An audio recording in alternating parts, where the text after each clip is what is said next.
precisa de uma central de inteligência da Covid? E essa pergunta, eu já vou deixar você explanar, porque eu fiquei com dúvida em relação a esse quem precisa, né? Mas ela faz todo o sentido, porque me parece que essa esquizofrenia normativa, né, de colocação de várias...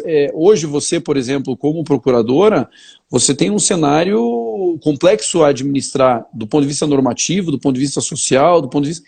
E você não tem uma central, você não tem nada que gerencie esse processo de maneira talvez adequada. Então, registrando a presença aqui da professora Heloísa, do professor Josenir Teixeira, a professora Heloísa acaba de nos dar bom dia aqui, brilhante professora do estado de Goiás, membro do Tribunal de Contas de lá, então temos vários queridos amigos aqui. Eu queria perguntar para você, Vanice, quem é que precisa dessa central? A gente precisa, eu, Rodrigo Pironte, como cidadão, preciso dessa central, você, na tua função como procuradora, precisa dessa central, o empresário precisa dessa central. Quem é o nós aqui, Vanice? Só para eu poder entender. Claro, assim, veja, Rodrigo, já há algum tempo eu tenho dito que me preocupa que esta situação da pandemia ela provoca duas ordens de considerações distintas. Uma são as considerações que dizem respeito ao atendimento das necessidades imediatas. Preciso já de respirador, preciso hoje de uma solução para esta ou aquela atividade. Mas eu tenho estado particularmente preocupada com o que eu venho chamando de day after, né? Quer dizer, como as coisas vão acontecer em relação a todos os players envolvidos aí, administração pública, controle, agentes privados e tal, nos dias que vão se seguir, porque eles vão se seguir, né?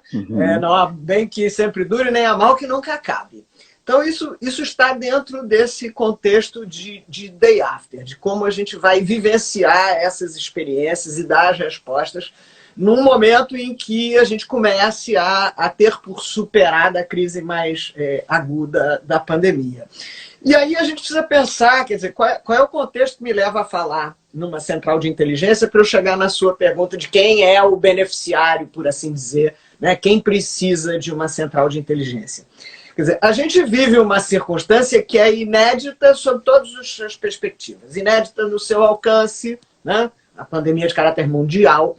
Inédita nos seus efeitos, que a gente até agora não consegue divisar. Cada dia que você abre o jornal, descobre que o vírus afeta mais este ou aquele sistema, não é só respiratório, mas tem isto ou aquilo de efeitos.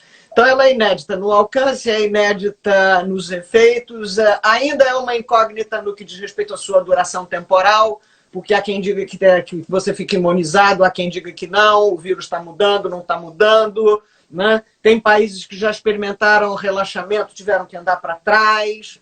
Então, isto é um quadro absolutamente inédito em que a gente não tem mais aquela expressão que a gente tinha se afeiçoado tanto e que até veio no julgamento da MP 966, que são as evidências científicas, né?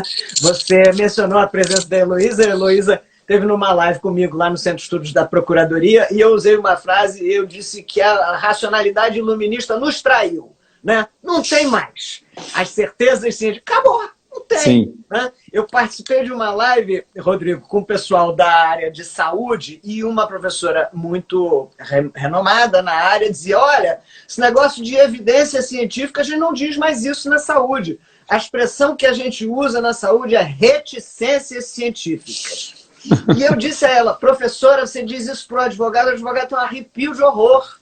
Sim. Porque o direito é a ciência da segurança. É a ciência da estabilidade, é a ciência da permanência. O direito quer as certezas, ele quer dar segurança jurídica, estabilidade, imprevisibilidade. Aí você vem e diz para mim, ó, não tem nada disso não, o negócio agora é reticência científica. Pronto, perdi o sono, né? Então, sem dúvida.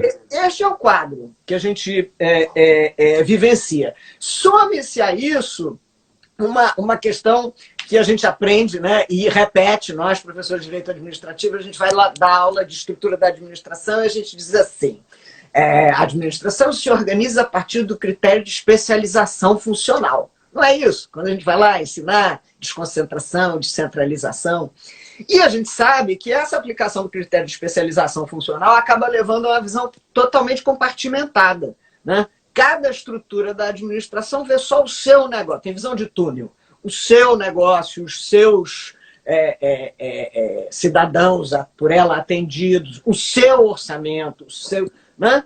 Então, a gente tem uma administração que opera também com uma lógica muito compartimentada.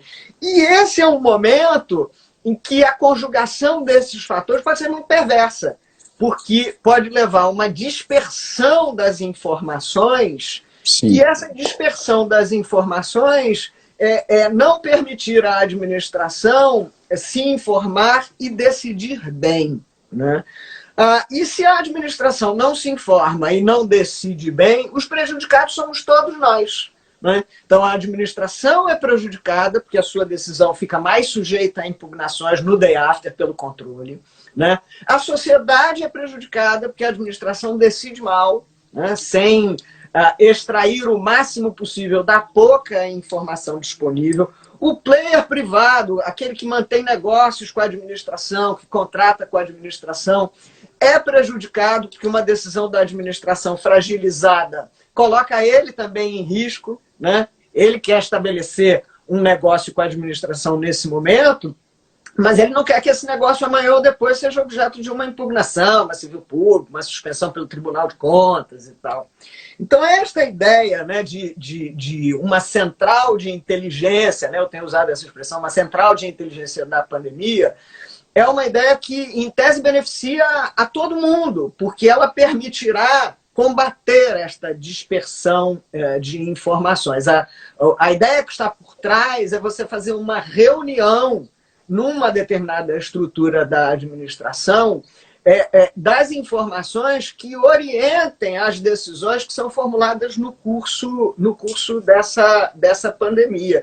E aí já antecipo que, a meu ver, quer dizer, como o quadro é de escassez total de informações, quanto mais gente contribuir para a formação desse quadro informacional, tanto melhor, né? Sim. O momento é o momento de humildade, no sentido de dizer, olha, estamos todos tentando descobrir. Vamos ouvir a todo mundo. Quanto mais informação, melhor. Quanto mais inputs, melhor. E isso envolverá, de novo, o controle, a sociedade, os agentes privados, né? Que, claro, na sua área de expertise, muitas vezes terão mais conhecimento do que a administração, né? Então, assim, direto na sua pergunta, quem precisa de uma central de inteligência da administração? Todo mundo. A administração, os agentes gestores, né, decisores, mas a sociedade precisa, o controle precisa, a academia precisa, os agentes privados precisam, todos nós precisamos. Não, sem dúvida. E você sabe que, eu te ouvindo falar, e aí vem um pouco dessa sinergia que eu tenho contigo em relação ao pensamento, né? Isso tem muito a ver com a análise gerencial do direito administrativo, que você trabalha muito bem no teu livro, né? E com o consensualismo, com a ideia de um direito administrativo mais dialógico, né?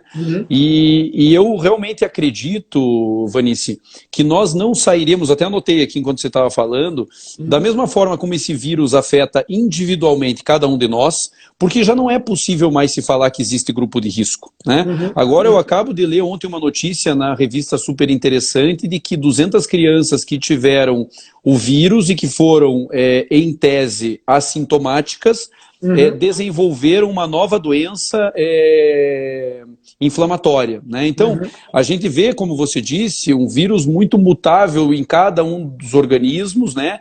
E não é possível a gente dizer que o grupo de risco está acima de 60, abaixo de 60, para cardíacos ou não. Da mesma forma como a doença afeta individualmente cada um de nós, ela afeta as administrações de forma muito individualizada, né?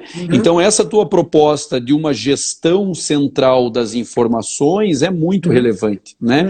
Eu fiz uma live na semana passada, que acho que inclusive você acompanhou, com algumas diretoras jurídicas e de compliance de empresas.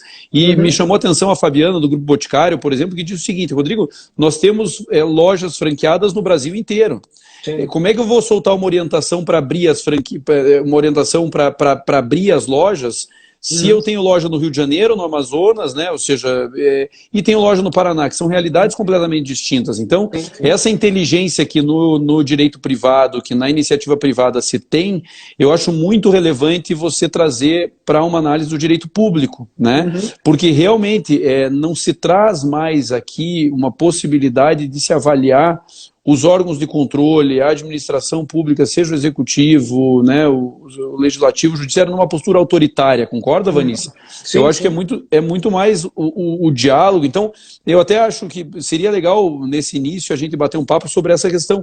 Isso se afina muito sobre um direito administrativo gerencial e dialógico que você propõe, né, dentro dos teus escritos e etc. É.